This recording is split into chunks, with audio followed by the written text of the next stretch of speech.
नमस्ते दोस्तों, स्वागत है आपका हमारे YouTube चैनल हिंदी एस्पिरेंट में। आज हम लोग आरपीएससी असिस्टेंट प्रोफेसर की सिलेबस के ऊपर चर्चा करने वाले हैं। यहाँ पे जो भी स्टूडेंट आरपीएससी का एग्ज़ाम देंगे उन सभी का नेट क्लियर होगा, यानी नेट और जेआरएफ क्लियर होगा। तो आज हम लोग इनके सिलेबस के बारे में देखते हैं और ये सिलेबस देखते हुए हम लोग इस बात पे फोकस करेंगे कि यूजीसी नेट में हिंदी में जो भी सिलेबस लगा हुआ है उससे भिन्न हमें क्या सब पढ़ना है, क्योंकि जो दोनों में सेम सिलेबस है वो तो हम लोग पढ़ चुके हैं, उसको तो बस हम लोग को रिवीज़न करना पड़ेगा। बाकी कुछ जो अलग रचनाएं लगी हुई हैं जो हम लोग नेट के दौरान नहीं पढ़े हैं उस पे फोकस करना बहुत ज़रूरी हो जाता है। और इसका एग्ज़ाम अब बहुत पास आ गया है, दिसंबर में हमारा एग्ज़ाम होने वाला है। तो चलिए हम लोग देखते हैं। सबसे पहले जो हमारा पेपर होता है उसमें जो सब्जेक्ट का पेपर होता है वो दो पेपर होता है, पेपर 1 और 2, यानी प्रथम प्रश्न पत्र और द्वितीय प्रश्न पत्र। सबसे हम लोग प्रथम प्रश्न पत्र की सर्वप्रथम चर्चा करते हैं। यहाँ पे देखिए 5 इकाई लगा हुआ है। इकाई 1 में हिंदी भाषा तथा व्याकरण दिया गया है, जो कि हम लोग काफ़ी डिटेल से पढ़ चुके हैं नेट के दौरान। तो यानी कि ये यूनिट जो हमारा है ये ऑलमोस्ट क्लियर है सभी स्टूडेंटों का, बस इस पे हमें रिवीजन और पीवाईक्यू लगाना है। आगे बढ़ते हैं हम लोग यूनिट 2 के ऊपर। यूनिट 2 में लगा हुआ है भारतीय काव्य शास्त्र और यूनिट 3 में लगा हुआ है पाश्चात्य काव्य शास्त्र। यानी कि हम लोग यूजीसी नेट हिंदी का जो सिलेबस देखेंगे उसमें इकाई 3 में भारतीय और पाश्चात्य दोनों ही काव्य शास्त्र लगे हुए हैं। वहाँ पे हम लोग पढ़ के आए हैं, लेकिन यहाँ पे ध्यान देने योग्य है। यहाँ पे देखिए, यहाँ पे जो है वो दे दिया गया है कि आपको काव्य शास्त्र के अंतर्गत क्या पढ़ना है।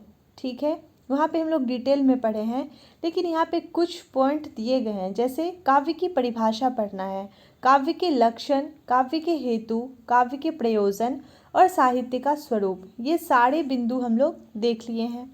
भारतीय काव्य शास्त्र में रस सिद्धांत, साधारणीकरण, रस निष्पत्ति, ध्वनि सिद्धांत, वक्रोक्ति सिद्धांत और अलंकार सिद्धांत, इन सिद्धांतों को भी नेट के दौरान हम लोगों ने पढ़ चुका है।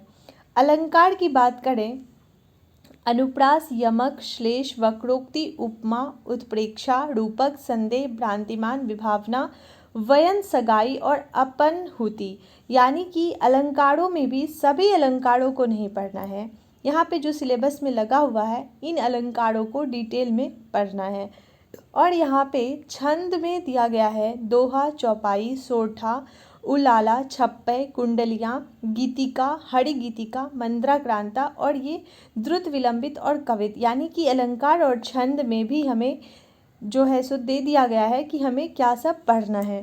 तो अगर ये वाला अलंकार और छंद अगर आप लोग डिटेल में नहीं पढ़े होंगे तो इसके ऊपर हम लोग जो है वो क्लास में देख लेंगे, ठीक है, और इसको कवर करेंगे, जितने भी अलंकार दिया गया है और जितने भी छंद दिए गए हैं।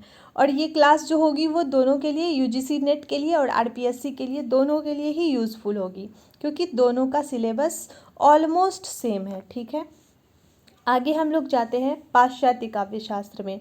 पाश्चात्य काव्य शास्त्र में यहाँ पे हमें पूरा नहीं पढ़ना है, बस प्लेटो का काव्य सिद्धांत पढ़ना है, अरस्तु का काव्य सिद्धांत पढ़ना है, अनुकरण, विरेचन, त्रासदी, लोनजाइनस का उदात्त सिद्धांत, क्रोचे का विव्यंजना सिद्धांत, कॉलरिज का कल्पना सिद्धांत, इलियट का परंपरा और निर्वैयक्तिकता का सिद्धांत, मार्क्सवादी साहित्य चिंतन, उत्तर आधुनिकतावाद तथा विखंडनवाद, यानी ये सारे पॉइंट्स कवर करने हैं।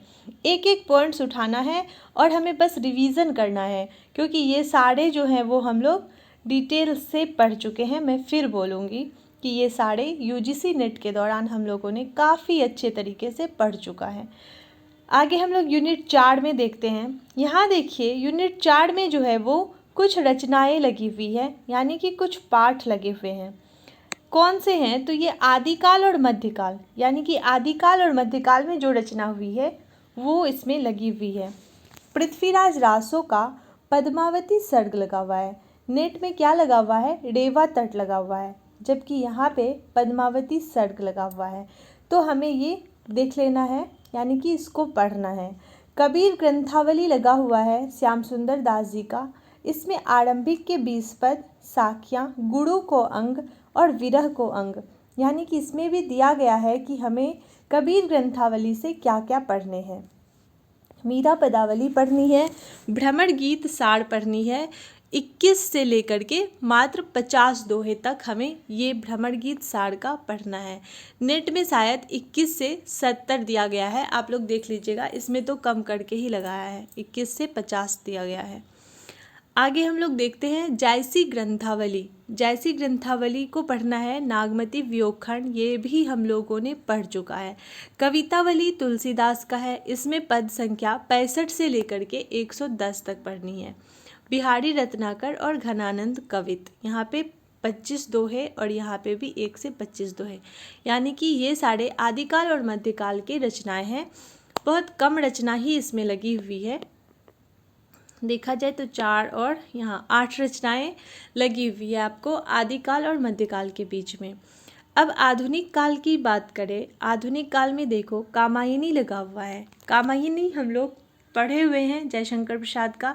यहाँ पे चिंता और श्रद्धा सर्ग को पढ़ना है, ठीक है। राम की शक्ति पूजा निराला जी का, ये भी पढ़ लिए हैं। अंधेरे में, ये भी गजानन माधव मुक्तिबोध का नेट के सिलेबस में लगा हुआ है।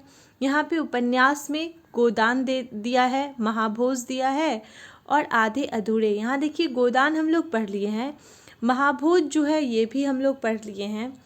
आधे अधूरे मोहन राकेश का, ये भी हम लोगों ने पढ़ लिया है। निबंध की बात करें तो श्रद्धा और भक्ति निबंध, ये निबंध नया है जो कि नेट के सिलेबस में नहीं लगा हुआ है। नाखून क्यों बढ़ते हैं, ये लगा हुआ है। राघव करुणो रस, यानी हमको 2 निबंध जो है वो यहाँ पे नया देखने को मिला जो हमें पढ़ना है। कहानियाँ की बात करें, उसने कहा था कफन, देखिए उसने कहा था लगा हुआ है कहानी, लेकिन कफन नहीं लगा हुआ है, यानी हम लोगों को कफन पढ़ना है। पुरस्कार कहानी पढ़नी है प्रसाद जी की, वहाँ पे नहीं लगा हुआ है पुरस्कार, रोज़ तो पढ़ चुके हैं। फिर गदल रागे राघव का ये पढ़ना है। प्यार पढ़ाई प्यास का सफ़र ये पढ़ना है। सलाम पढ़ना है और आपकी छोटी लड़की, यानी कि आपको हो गया यहाँ पे 1 2 3 4 5 कहानियाँ हम लोगों को नहीं मिली है जिसे पढ़ना है, ठीक है। यात्रा वृतांत भी नया है, सौंदर्य की नदी नर्मदा, अमृतलाल वेगर की, यानी ये 5-6 रचनाएं यहाँ पे नया हम लोगों को देखने को मिला है जिसे हम लोग ध्यान से पढ़ेंगे, क्योंकि ये हम लोगों ने अभी तक नहीं पढ़ा है, या पढ़े भी होंगे बहुत सारे स्टूडेंट, लेकिन जो नेट के एग्ज़ाम में नहीं लगा हुआ है।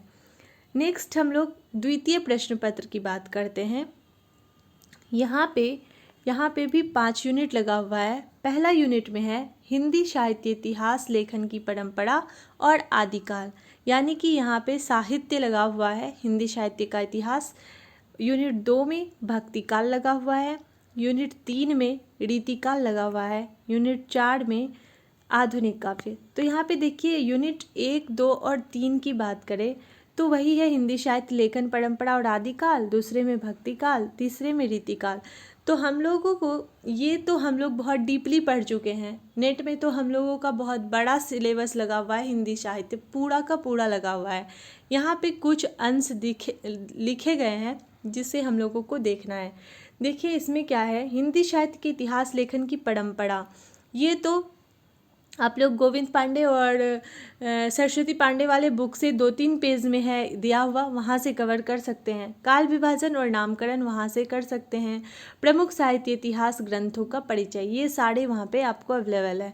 आदिकाल की बात करेंगे, सामाजिक सांस्कृतिक पृष्ठभूमि, आदिकाल की साहित्यिक प्रवृत्तियाँ क्या है, नाथ सिद्ध और जैन साहित्य क्या है, रासो काव्य परंपरा, तत्संबंधी प्रमाणिकता का प्रश्न, प्रमुख कवि और उनकी रचनाएं, और किन कवियों को पढ़ना है ये भी दिया गया है। सरहपाद, गोरखनाथ, चंद्रवरदाई, नरपति नाल और अमीर खुसरो और विद्यापति, यानी ये सारे कवि को हमें अलग से पढ़ना पड़ेगा क्योंकि सिलेबस में इसे इंक्लूड किया गया है, यानी कि सिलेबस में इस पे ज़्यादा फोकस दिया गया है, तो हमें इन कवियों को अच्छे से तैयार करना पड़ेगा।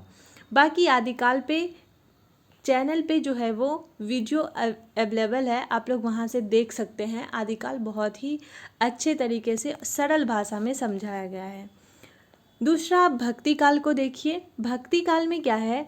ऐतिहासिक और सामाजिक सांस्कृतिक आधार, भक्ति आंदोलन का अखिल भारतीय स्वरूप, भक्ति आंदोलन की दार्शनिक पृष्ठभूमि, भक्ति आंदोलन के प्रमुख संप्रदाय एवं आचार्य, भक्ति आंदोलन का क्षेत्रीय वैशिष्ट्य और राजस्थान में भक्ति आंदोलन। देखिए ये पॉइंट देखिए, यहाँ पे चूँकि आरपीएससी का पेपर होगा तो हमें राजस्थान में भक्ति आंदोलन पर फोकस करके पढ़ना पड़ेगा, ठीक है। भक्ति आंदोलन एवं सामाजिक समरसता, भक्तिकालीन प्रवृत्ति, निर्गुण भक्ति, सूफी काव्य, कृष्ण भक्ति और राम काव्य, यानी कि भक्ति काल को पूरा पढ़ना है। और यहाँ पे हमें राजस्थान में जो भक्ति आंदोलन हुआ उस पे विशिष्ट ध्यान देना है। रीतिकाल की बात करेंगे तो रीतिकाल की सामाजिक सांस्कृतिक पृष्ठभूमि, रीतिकालीन काव्यशास्त्र, रीतिकालीन साहित्य की स्रोत सामग्री, वर्गीकरण यानी रीतिबद्ध, रीतिसिद्ध और रीतिमुक्त, प्रमुख कवि और उनकी रचना। कवियों का भी नाम दिया गया है: केशवदास, मतीराम, भूषण देव, भिखारीदास, बिहारी, पद्माकर, सेनापति, आलम और घनानंद। यहाँ पे रीतिकाल का इतना ही सिलेबस लगा हुआ है। नेक्स्ट, आधुनिक काव्य की बात करते हैं। आधुनिक काव्य में क्या है?